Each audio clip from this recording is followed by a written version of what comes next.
Welcome to Student Connections, where students connect with their community.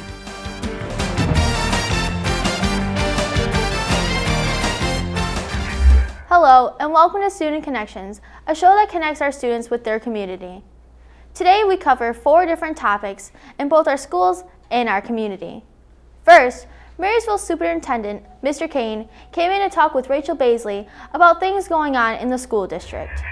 Hi, welcome to Student Connections. I'm Rachel Baisley, and here with us today is our superintendent, Mr. Kane. Hi, thanks for coming. Thanks, Rachel. Great to be here. Good. So I was just wondering, how have things changed over the past few years that you've been here? We've had a lot of change in Marysville Public Schools, a lot of positive things to talk about. And some of that change are things that we've responded to because of changes at the state level and national level. Some of those things are changes we've responded to because we know they're good for our students and they're going to help prepare our kids for their future in a more positive, meaningful way. For example, we've launched a one-to-one iPad initiative at our middle school this year. All of our middle school students have an iPad that's issued to them to keep learning at their fingertips 24/7 inside and outside of the schoolhouse. We've enhanced our world language programs. Now all of our students K-12 have the opportunity to take Spanish as part of their public school experience here at Marysville. And we continue to focus on professional learning communities. We continue to focus on the needs of every learner in the school district.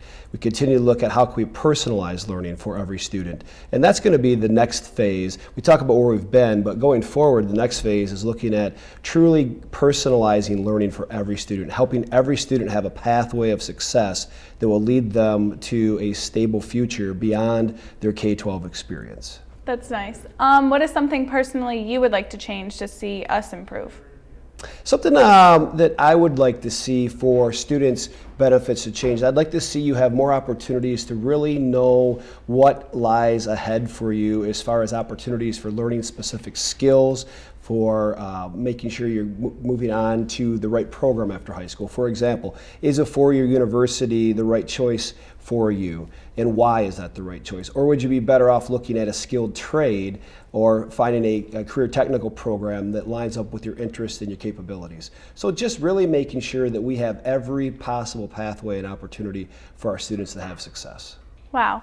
So I remember when I was younger, I got a UROC award. How are those determined? Yep, the UROC awards, our teachers nominate students based on their behavior, based on their academic excellence, and based on their service that they demonstrate.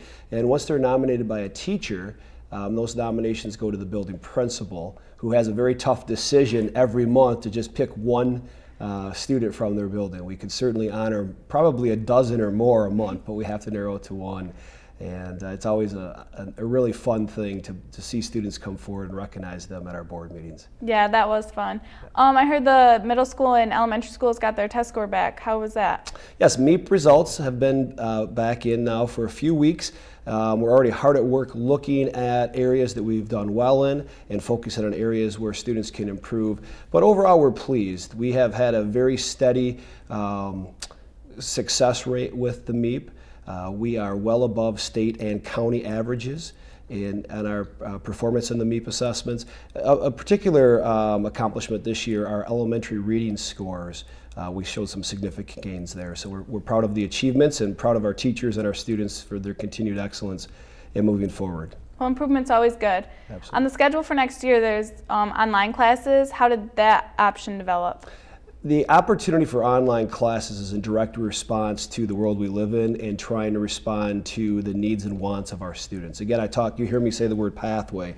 I'll use that again. An online course is just another opportunity for students to learn material in a different fashion that might be more aligned with their personal learning styles or their preferences.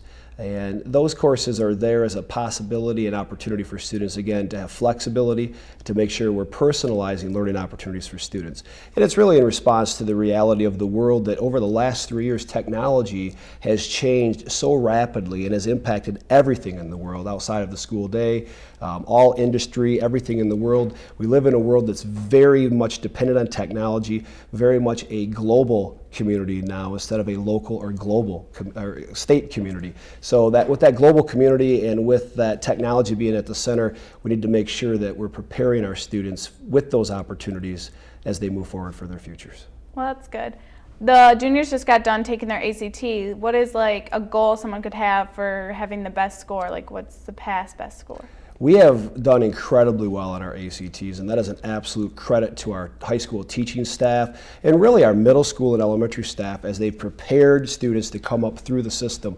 But our high school has made steady growth on our overall ACT scores for the past 5 years, to the point that I know Mr. Farnsworth, our high school principal, would like to see the average score be what would really be considered a high score in many districts. And we're not far away. In fact, we were honored last year by Bridge Magazine, which is an education publication, for our ACT scores. And we were ranked as a state champion in our college preparatory skills and getting kids ready to go on to college. So our high school is doing great things for kids, and that's a credit to our community, it's a credit to our teachers, and to our students who put in the hard work. That's great. We've had a lot of snow days this year with the weather being crazy. How many more until we have to start making them up? How many more would you like to have, Rachel? We have the ability to have 2 more days off before we'd have to look at makeup time. The state, that's something that changes, like a lot of things in education, but the latest guidelines we have to follow allows us the equivalent of 6 act of God or snow days to be off. So we still have 2 left. With it being mid-March almost, I'm hopeful that we're not going to see those necessary snow days met this year, but we do have some flexibility still. Well, that's nice always. I always like a day off. How do the Explore test and Plan test different? The Explore and Plan are both career readiness, college readiness assessments. And really, the Explore is an 8th grade assessment. So in 8th grade, if you remember taking that assessment, it really gives us a gauge of a student's ability to go into the colleges or go into the workforce. And it's really an assessment of the 4 core areas of English language arts, math, science, and social studies. So it starts to give us as educators a sense of where students are and what they might need still to gain or experience to be ready for a post-secondary or after high school experience. So then you move on to 10th grade. Certainly when you take that plan assessment, now we're talking about students that are really, I mean, in a blink of an eye, they're going to be out of our system. And so we use those results to really help students focus in and hone in on where they want to go and what they want to do when they leave our high school. So they're two different assessments that are very similar, just given at different times. We can compare them, contrast them, but ultimately, again, it's about helping students move forward for success. I just got done taking my Plan test, and it really opened my eyes to start looking into my future, so that's always nice. Good. How is our school ranked so far in Michigan? Are we doing well? Marysville Public Schools continually ranks as one of the highest achieving schools in the state of Michigan. Now, lately, we've seen a lot of different entities try to rank schools. We've had private firms rank schools and try to put their own take on it. We've had magazines and publications rank schools. Of course, our official rankings and overall status comes from the Michigan Department of Education.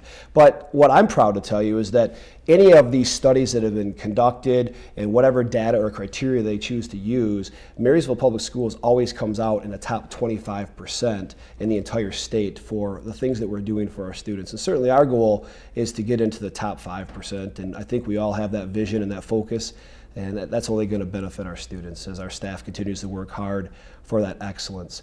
And we're moving into a day and age where we're in a lot of ways doing things at a level of excellence, and the world has shifted to the point where we have to start to think now about how can we innovate. And so we're seeing the needs of students shift and also the needs for teachers shift, and we have a tremendous responsibility to make sure our teachers continue to be successful in helping our students find that success they need. Well, hard work does pay off. Is this the first school you've been a superintendent for? Because we know we're really thankful to have you here. Thank you. It's an honor to be here. It's hard to believe it's been almost 3 school years now. It's been a great thing. It is my first superintendency. Prior to being in Marysville Public Schools, I worked for the Bay City Public Schools, where I was a special education director, and I've been a middle school and elementary principal as well.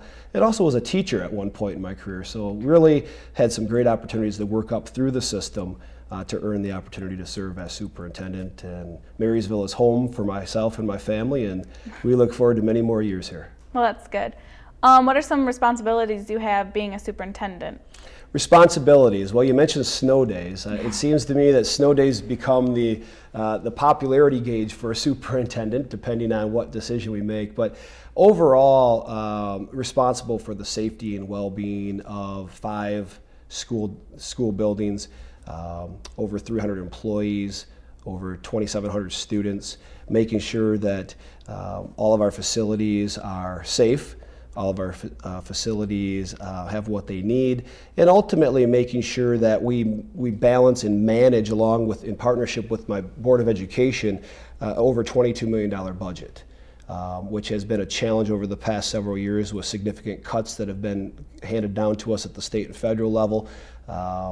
We've had a lot of work to do, but together with all of our employee groups, we've really weathered that storm and made some great choices that's really all about our students continuing to have success. So my job is really to make sure the district continues to move forward, trusting the people that are in place at each of the schools and all the various departments. I'm just part of the team. And without everyone else in every other role in this district, if everyone's not doing their job, we can't move forward. So I'm part of that team trying to lead us forward. And my job, I wear many different hats and have many different responsibilities. Do you have high expectations coming close to the end of the year? I do. I think high expectations start with yourself, and then you share those high expectations with your teams.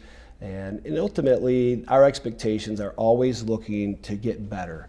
I don't think we can ever afford to rest and say we're good enough. When people or organizations, school districts start to think that they've arrived and they're good enough, that's when they start to lose ground. And so for us, the challenge is always to push ahead and always try to build upon the success we've already had. We have a strong history and tradition of excellence in the school district. And so one of our unique challenges is taking that forward, because it'd be real easy to say we're good enough. But we have the challenge of saying we have to get better, and how do we do that? And certainly the expectations are high, but those expectations start with myself. And if I didn't have them for myself, I couldn't have them for anyone else. I know a lot of people have been wondering, what are learning partnerships and how do they help our students? Yeah, we're really focused and committed on creating partnerships with local businesses and really making sure that our community's focused on what's happening in our schools, and that our community's more invested in helping our students succeed during their K-12 experience, but also beyond that. And that's critical, because as we talked about earlier, not every student particularly may want or should go on to a 4-year university. We want to make sure all of our students have college preparatory readiness, but some students may have their eyes open to something they would like to do based on their interest that doesn't require a 4-year degree. Maybe it requires a 2-year degree. Or maybe there's opportunities for internships for students to really get a sense of, would they like to work in the medical field? Would they like to work in the sales industry, in the insurance business, for example? Would they like to work in engineering? Would they like to work in something of a manufacturing plant? And so what we're really trying to do with our partnerships is enhance a dynamic and create a relationship where businesses are contacting us saying we have some needs for kids, and we're contacting them to give our students opportunities to learn more about specific jobs in fields of study they may want to pursue when they leave us. And we really hope that those partnerships will start to really come to being concrete or being in place for the start of next school year. And we'll give our students every opportunity to be successful, so that when they leave Marysville as a graduating senior, they have a very good sense of what the next step is for their future. Well, I know I'm very thankful that I go to the school. There's a lot of opportunities opened up for me, and people always trying to help me, so I'm very thankful. Well, thank you for joining us. It's been my pleasure. Thanks for having me. And we'll be back with more after this. There are definitely some good things happening in Marysville schools. Next, we make our way out of the school and into our community with Melody Hermes, who chatted with 2 managers from 4-Star. Welcome to M6. I'm your host, Melody Hermes, and joining me today is Kelly and Maria from 4-Star. Thank you for joining me today. Thank you. When did you guys first open the restaurant? We originally opened in 1980. From there, from 1980 to 1984, they ran in a small building. In 1984, they actually built the restaurant that exists now right next door. 1984, it stayed the same in the restaurant until 2005, we remodeled again. What kind of food do you guys serve there? We serve a variety from breakfast, lunch, and dinner. We seafood, Mexican, Coney fare, Italian. We just got a bunch of new signature dishes as well. That's in our Italian and our salads as well. Is there any favorite dishes that customers come in for? Oh gosh, our new salads, a lot of them. Those are probably ordered the most, which are also served in wraps, and we get a lot of people requesting those as well. We have new premium burgers. Those have went through the roof in sales recently. I would say those are probably the most ordered. Yeah, popular items. Who's your main clientele? We range from seniors to younger students and couples and families. Our environment is very family oriented. I'd say we get the most families in the restaurant for sure. So out of those Absolutely. people, do you guys get any regulars that come in? Oh goodness. We have regulars that come in every day. Then those people that come in every day will come in 2 to 3 times a day. And Oh, really? That's not a joke, yeah. I'd love to say it's because our food is awesome, and it is, but they like us as well. Yeah, I agree with that. Yep. When are you guys your busiest? Thursday nights are pretty busy, and then Fridays, of course, and Sunday mornings. We get our church crowd, and there's times that we're lined out the door on Sunday mornings. What is the price range like? Definitely varies on that, depending on when you're coming in. If you come in for breakfast, we have quite a few breakfasts that are actually $5 and under. Coming in for lunch, usually you can get in for around $7 and under. And then our dinners, which we range right around $9 for dinners. But with that is a choice of potato, soup, salad, or coleslaw, dessert. I mean, we do give out a lot of food for your $9 range. Absolutely. How many people do you guys employ? We employ between 33 and 35. And So what it's- kind of jobs do they do? We range from servers who accommodate to our customers. We have dishwashers who help with cleaning the kitchen, maintaining the kitchen, helping servers out on the floor. We have cooks who accommodate to the customers and provide them with whatever they're asked. We have prep cooks who are at the restaurant by 4:30 a.m. in the morning and who are preparing our meats fresh cut daily, our fresh homemade soups, our sauces, our gravies are prepped fresh. We have cashiers who are accommodating the customers at the register, taking takeout orders. We have managers who greet the door and seat the customers accordingly. Am I missing anybody? Nope, I think we pretty well covered them. What are your hours like? Our hours are from 5:30 a.m. To 10 in the winter, and then in the summer, 5:30 a.m. to 11. I know you guys are located in Marysville, but where in Marysville are you guys located at? Right in the heart, in the heart of Marysville, right on the corner of Michigan and Gratiot. So Marysville was your only location then? Yes, yep. Have there been any changes over the years? Oh goodness, yes. We've had numerous menu changes, adding new, taking off the old. We actually, I had mentioned before, we remodeled in 2005. In 2005, the whole inside was redone. New booths, new countertops, new everything. And actually when we incorporated our computer system as well. Yeah. And then up until our recent, that was in 2005, and then recently we just did our facelift with our new menu and our new logo. Why did you guys change that? We kind of wanted to stand out from our competition and just kind of give a new, cleaner, Updated look. yeah. Has technology benefited your restaurant in any way? Oh, absolutely. Technology is probably the best thing that's happened to the 4-Star. And since our remodel in 2005, we have a computer system that allows us to do inventory. We have a computer system that allows us to plug in orders, take out orders. We clock in and clock out of that computer, so we no longer have time cards, which is nice. Payroll is amazing to do with these Absolutely. computers now. Yeah, it's simplified. It's all right there. It's written out. What else can I say about it? We can do sales reports and see, that's actually how we revamped our menu this time, was to go through and we can see what items are ordered to what quantity, how often.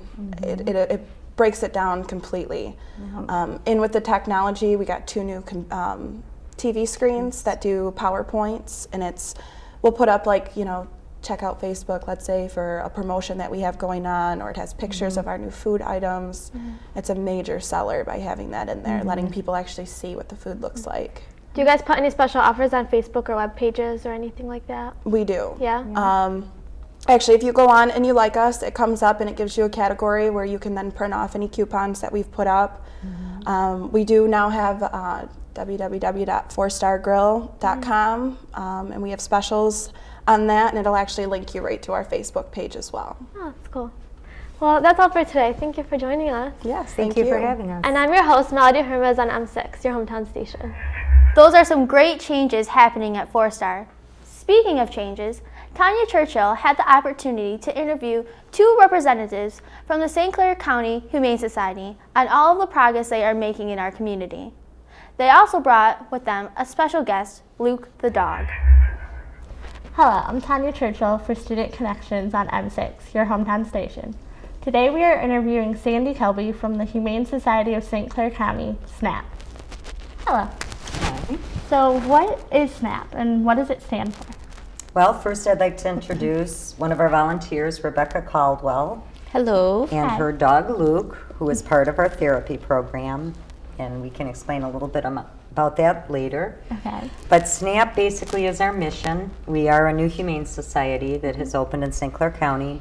SNAP standing for Spay, Neuter, Adopt, Protect, which again is our mission. Okay. So how long has the shelter been around for? Our shelter portion really is not even in use. All of our animals go into foster homes. And after many years of doing rescue, we have just found that by taking a dog from either an animal control shelter or from an owner surrender, that rather than keeping them in a cage, they're much better off in a home environment while awaiting their new adoptive homes. Nice. So a foster program is what we're based upon. All right, and where are you located? We're St. Clair County, located but- in St. Clair County on Fredmore Highway, which is 32 Mile Road, just west of Wadhams Road in China Township. Okay. So what services do you offer? Right now, we are just in the final completion of a low-cost spay-neuter clinic, which we find to be a solution to the homeless animal population in St. Clair County. So we are doing low-cost spaying and neuter surgeries starting next week. Dogs for $80 and cats for $40 in order to help with the homeless population. All right. So what is the range of animals that you have at your shelter? We deal mainly with cats and dogs. And right now, I believe we currently have about 25 animals in our adoption program. Over last year, we adopted out a little under 200 and very successful with the wonderful homes we found for them. All right. So how does someone adopt an animal in your shelter? What we do is we have a pet finder website. We also on our Facebook page, but we do have an adoption coordinator that is contacted. So most people will view the animals over the internet. If they're interested in one, they contact us through email. The adoption coordinator will contact them, and an application is requested that it be filled out. And upon a reference check, if the animal seems to be one that would be suited for that person applying, then they get to do a meet and greet with that pet, and then it takes off from there. So can anyone apply for an adoption? You have to be over the age of 18, and if you're under the age of 18, then your parents would have to be the adopters. But yes, it's open to everybody. Okay, so what type of animal is the most adopted? Our most successful adoption rate is with the dogs, although we have been very successful with cats. But cats being a huge problem in this county, free kittens everywhere starting in the springtime, and it's very unfortunate, but that is an issue that we are working on with the cat program as far as pushing the spaying and neutering to keep the population down. So approximately how many animals are adopted in like the span of a month? We've been very fortunate, so I say the most that we've had adopted probably would be 20, and that was just recently throughout the month of January and December. I think we averaged about 20 each month. That's good. That's wonderful. So, how does the shelter raise awareness to help adopt animals? We really have not gotten out there promoting ourselves yet. So I'm going to say through word of mouth, and there is such a need in this community. Over the summer, we did over 800 spay-neuters using a mobile unit. We have a waiting list currently of about 270 people waiting to get their animals spayed and neutered. And again, I think most significant factor in this county is being able to afford it. People will do it if they can afford it. And adoption rescues through word of mouth and through access of the computer has been very helpful. And we're starting a children's education program coming up real soon once school's out in June, and trying to and working with educating the children in the community to build awareness. Okay, so how does the shelter receive the animals? The majority of the animals are owner surrenders, or we're pulling animals from St. Clair County Animal Control, and they would be animals that otherwise would possibly be euthanized due to just homelessness. Many of them have health conditions as far as upper respiratory issues that have to be dealt with, but many of our animals come from the local shelters. Okay, so how do you fund your shelter? We are right now all volunteer, and all of the funds are coming from donations through the community, and we've had great community support, also through fundraising events that we've done. So how would a person volunteer at your shelter? Call us up, say you're interested. We do have an application that would be filled out, and just again wanting to know what your interest would be, whether it would be working directly with the animals, whether you're willing to open up your home as a foster, if you want to be part of the children's education program, and now with their clinic opening, there'll be many positions there also. All right, well, personally, I would be interested at working at your shelter. I Well, would love to be a volunteer. I've got your number, so I will call you, and you've got mine too. So on average, how many people would you say volunteer, like during a year? I would say over this past year, throughout our remodeling, our construction, and getting our clinic up and running, we probably had about 25 very active volunteers. Currently, we have a list of probably another 80 that want to be called back. Again, great support from the community, but it's now we're reorganizing, so in order to call the volunteers in, having the positions available for them. So what jobs do the volunteers do? Well, as an example, and I'll let Rebecca take over. Rebecca is a clerical volunteer and now also with her therapeutic dog, which she can tell you a little bit about. Hi, Hi. I'm Rebecca Caldwell, and this is my therapy dog, Luke. Luke was a rescue, and I had Luke join the Therapy Dog International, and he is right now going to senior housing, and today he came here, and Luke is one of the many, many therapy dogs in the United States that works as a therapy dog, and he's a mild-mannered dog, and that's what everyone is looking for as a therapy dog. One that's laid back, mild-mannered, that all he wants to do is be pet. And he will be working with the SNAP program, and he will be working as an educational dog too. Hopefully he can go into schools and be a reader dog to the little children that need help reading, so he can just lay on the floor and they can pet him and read to him, because that's what he does the best. He just lays there and lets you pet him. So that's what everybody is looking for in a dog like Luke. So, but he will be a welcome tribute to SNAP once the educational program is up and running. So I am a volunteer at SNAP, and it's a wonderful program. Actually, not only SNAP, but to the Humane Society of St. Clair County. And I answer phones, I take appointments, and I help with the cats, help with the dogs. And one day Luke will be able to do that also. And with our new clinic now, once our surgical portion is up and running, our shelter portion, looking for volunteers that are willing to come in and feed, socialize with the new animals coming in. And again, the biggest problem, the majority of what we do receive are ill, most of them suffering from upper respiratory infections. So it's working with them to get them well and get their emotions and get them feeling better before they go into their foster homes. So many fosters are needed through our program.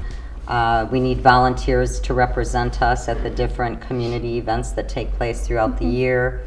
We will be having several fundraising events, basic maintenance of the building, cleaning, maintenance of the offices.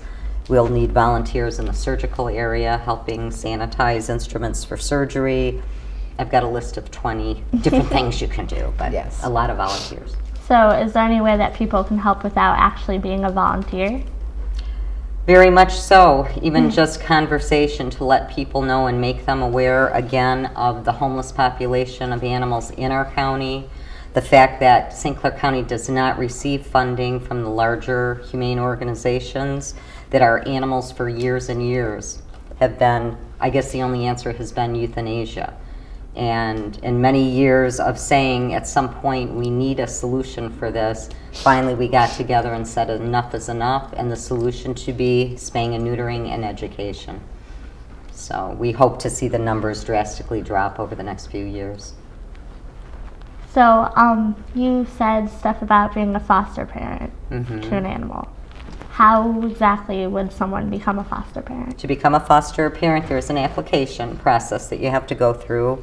Many questions. The most concern we have is that if you have pets in the home, that they're vetted out and they've been vetted and taken care of. We love people, especially with the dogs, that have a fenced-in yard where they can be exercised. Once you've filled out the application and have talked to our coordinator, if approved, then you tell us what type of dogs you'd like to have, or cats, whether you'd like small dogs, large dogs, puppies only. But believe me, once those fosters open their hearts and doors and homes to our animals, we can definitely keep them filled. So how is fostering and sponsoring an animal different than actually adopting one? When you foster, you're caring for that animal, you're socializing that animal for its permanent home. So it has to be somebody, and it is a hard job to do because you do get attached, the animal becomes very attached. But just knowing in your heart what you're doing, again, is preparing that animal for a permanent future, forever home. And once that animal leaves, your heart and home can open up to another one in need. And there's hundreds out there. So we talked a few minutes ago about going into schools with the therapy dog. Do you go into hospitals and stuff like that also? Therapy Dog Internationals, some of their jobs besides schools are going into nursing homes, senior homes, and also part of their jobs are going into hospice, regular hospice organizations, and also hospitals, and to see hospice residents that have no one there, no families, no one to visit them. So there are opportunities for the dogs to go into the hospitals where no one goes to visit them. And I understand that some of the residents love the dogs more than the people themselves. So it is a great opportunity for these wonderful dogs, yes. All right. So are there any upcoming events that your shelter is holding? We are just now putting together several events for the year. We will be holding in September our second annual dog walk at Columbus County Park. Our first one was last September, and we had a blast. Beautiful new park in St. Clair County. The dogs and the families truly enjoyed themselves. We're going to be doing a golf outing in July for the dogs, is what it's called, and the dates on those are just getting put together. We're also going to be having a spring garage sale, which will be on our property, and we're working on an open house right now. So if someone wants more information about your shelter, how would they get that? You can stop in. Our hours are Monday, Tuesday, Thursday, and Friday from 10 to 5, and Saturday from 10 to 3. We are closed on Sunday and Wednesday, but you're more than welcome anytime to come in. We'd love to meet and talk to people. And also over our Facebook page, which like us on Facebook, also to our website. But we have a Gmail address that can be contacted, but our doors and phones and emails are open to everybody. Yeah, just give us a call. We'll answer the phones. All right. Well, it was great having you guys in today. Well, thank you so much for having us. And that's all we have for M6, your hometown station. Isn't the Humane Society doing some good things for St. Clair County? For our final guest, Cassandra Grant meets with Mr. Glenn McBride to talk about the integration of iPads into the Marysville Middle School curriculum. Hello and welcome to Student Connections. I'm your host, Cassandra Grant, and today we have Mr. McBride here with us today to talk about the success of the iPads. Hello, thank you for joining us. Thanks for having me. What subjects do you teach at the middle school? I teach 7th grade science at the middle school, which is basically all areas of science, life, physical, and earth. Does your class have that textbook for that subject on their iPad? We don't, but there are teachers in the building who have them on their iPads. 8th grade science has them on their iPads, but not in 7th grade. Okay. What's an example of how you would use the iPad in the classroom? Well, as a science teacher, we use quite a few apps related to science. Like right now I'm teaching chemistry, and there are quite a few quality periodic table apps that we use. Some of them are interactive, and it makes it a lot more visual for my students. I also use Google Drive every day with my students. They do bell work on Google Drive. Google Drive it's basically an online way that students can store and share their work. Okay. And anything they do on Google Drive, I can always see it as long as they share it with me. So instead of doing bell work on paper every day, they do it on Google Drive. But for the most part, I use the iPads for apps that make their science learning a little more visual for them. So, was it hard for you personally to adjust to using an iPad every day in the classroom? I'm kind of a tech geek. I mean, I'm not really as knowledgeable about the nuts and bolts of the technology, but I'm sort of like a guy that likes to tinker with car engines. I like to play around with technology and get lost and frustrated and confused and figure out how it works. So it took a lot of time on my own to figure out a lot of the things that it can do, but it wasn't difficult. I kind of like doing that, so it wasn't a difficult thing for me. Were your classes the same way? Like your students, was it hard for them to adjust to using the iPads? Kind of funny. I thought they would know more than I did when they got their iPads, but it was kind of an adjustment for them. They had to figure out how to use different functions on the iPad. I had to show them how to use a lot of different things that they didn't know how to use. I thought the students would know more than me, but that really wasn't the case most of the time. But it hasn't been difficult. It's been a challenge, but they've enjoyed it. How often do you have a technical problem using the iPads? It's gotten less and less. At the beginning of the school year, we had lots of problems with the internet crashing, not being able to handle the amount of traffic that we had because the county was supplying our internet service, and we went from having this much usage on the internet to exploding. Several other school districts started using iPads too at the same time. So there was a lot of overuse of the internet at the beginning of the year, and the server wasn't really ready to handle it. But it's become less and less. I'd say the problems we have are very infrequent now, technically speaking. Mm-hmm. How many problems do you have with students' behavior using the iPads? Well, it's an issue that some students are just not going to be able to handle having this kind of tool and handle it responsibly. And every once in a while you'll see a student playing a game or using social apps that they're not supposed to be using during class. And there are some consequences for those types of things. Yeah, how do you handle those consequences? As a teacher, it's just like being a good teacher in any other situation. You have to be active and move around the room constantly. Good teaching involves close proximity to your students throughout the hour. But if I notice students abusing their iPads in a way they're not supposed to be using it, I'll take the iPad away, give it to the office. Usually what happens is the office will remove all of the non-educational apps from the iPad and then restrict a student's ability to download any apps without having the office do it for them. That way it will only be educational apps. So that's usually how it's dealt with. What is the biggest benefit for using the iPads? Well, for me, as a science teacher, I know that a lot of concepts that you teach in science, especially when you're learning about things that are so small that students can't really see them, there are a lot of apps and a lot of websites that can make it a little bit more visual, where students can maybe see the parts of an atom or how things combine in chemistry so that they bond. That's just one example, but I think one of the big advantages in science is that you can make things very visual that you couldn't otherwise without the iPads. So, Are there any downfalls to using the iPads in the classroom? well, obviously, like I said, some students are easily distracted by the ability to download gaming apps, social apps, things that cause distractions in the classrooms. And those are issues that all of us as teachers have had to deal with.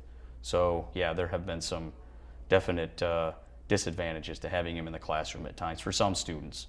But they're the same students that are easily distracted by other things when you don't have an iPad in the classroom. So I don't think it's changed the dynamic of teaching that much in terms of disadvantages and negatives. Would the other teachers agree that having an iPad has made a positive impact on the school? I think it's like anything else new that you put in a school system. I think you're always going to have some people that feel more comfortable with it right away. It's pretty new. And obviously there are some concerns. Some people are more comfortable using them than others. And we've kind of been given the freedom to insert the iPads into our instruction sort of at our own pace, which is kind of nice. Some of us use them quite a bit and other people don't use them quite as much. And that's going to be true anytime you put anything new in. Have you had any complaints from the parents about using the iPads? Yeah, it's the same kind of, concerns that you hear from teachers. It's new, it's different than anything they're used to, and it's understandable. It's human nature. Anytime you do something new that's completely different, that there are going to be some concerns, and some parents have expressed concern that this is going to be too much of a distraction for my child in the classroom. What happens if they lose them? What happens if they break them? Those types of things. And those are legitimate concerns because some students in middle school just aren't very responsible, and it is sort of scary to put a $400 device in the hands of an irresponsible child. So, yeah. Well, thank you for joining us today. thank you for having me. I'm Cassandra Grant for Student Connections. Stay tuned for more. It sounds like iPads are helping improve students' learning. I hope they keep adding more technology into the schools. Thanks for joining us today on Student Connections. I'm Mickey Brass with M6, your hometown station.